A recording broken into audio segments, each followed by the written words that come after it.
thing that you should take from the outsourcing conversation is that actually unionization is not going to be the make or break thing in whether or not an industry stays in a particular place. There are greater forces at work.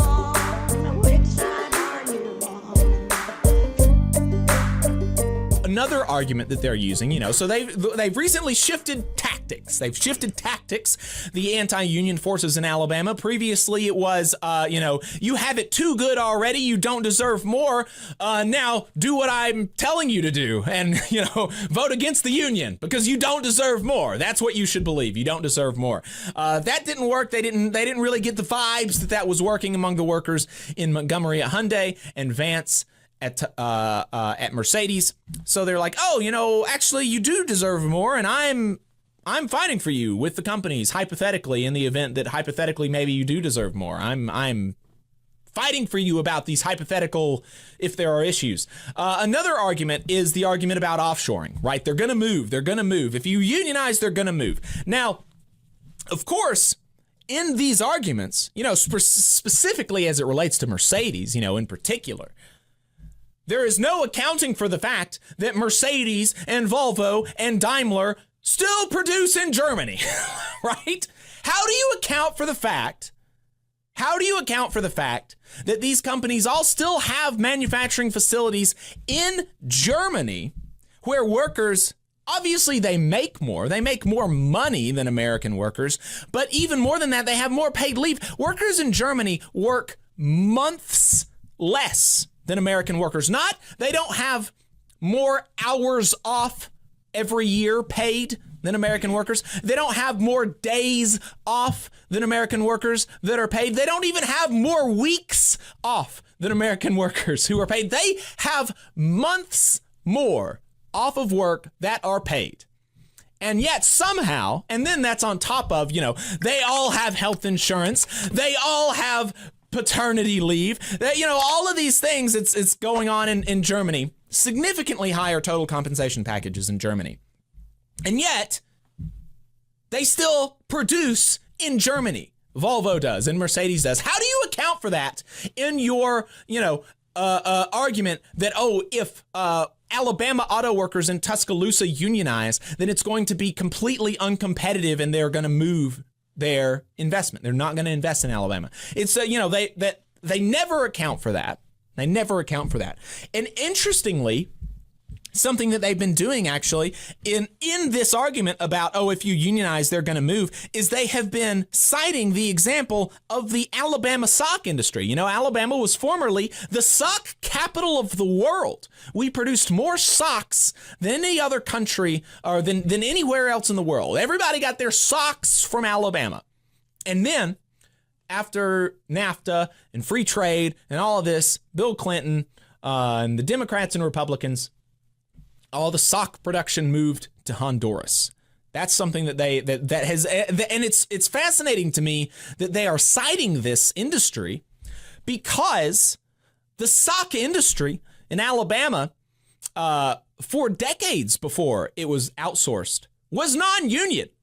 It was not a union industry in the state of Alabama. And yet, it still moved. Hey, 5 seconds. Just wanted to say that this is only possible because of our donors. If you want to see more of this, then consider donating yourself at tvlr.fm/donate. So obviously, you've got two stories on either end of this, right? You've got on one end, workers in Germany are still producing cars and they're making significantly more, and their union making significantly more than American auto workers. And then on the other end, you've got a non-union industry in Alabama that totally outsourced. So you can't, the unionization, the point of that, the thing that you should take from these two sides of the outsourcing conversation is that actually unionization is not going to be the make or break thing in whether or not an industry stays in a particular place. There are greater forces at work that actually unions can help combat, like we saw in Gadsden with Goodyear, where the union kept the plant in Gadsden for 30 years longer than the company would have had it there. right? So it's not a very convincing argument if you are, if you're kind of broadly aware of the political economy of in the world, in the United States. It's not very convincing. And additionally, one of the things that, there's threats, implicit threats about, not just like maybe they're going to move to Mexico, or maybe they're going to move to Mississippi instead. And that is the strategic brilliance of the UAW's campaign to organize the entire non-union auto sector. Because if they are able to organize the entire non-union auto sector, they are going to take labor out of competition. That is the goal, to take labor out of competition and to have investment decisions not be made by this low road approach, this competition by states to see whose people they can exploit the most.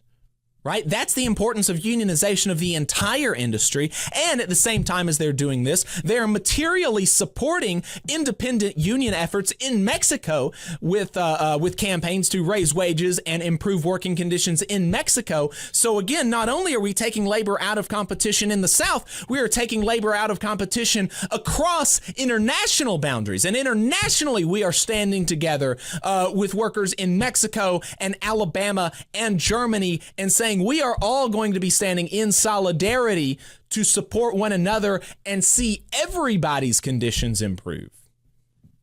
That's actually the answer. The answer to corporate greed and outsourcing threats is not to further debase ourselves. It is to work with our sisters and brothers across state lines and across international borders. So there you go. Not a convincing argument, I have to say. You just saw a clip from the Valley Labor Report. We are live every Saturday morning from 9:30 a.m. till 12:30 p.m.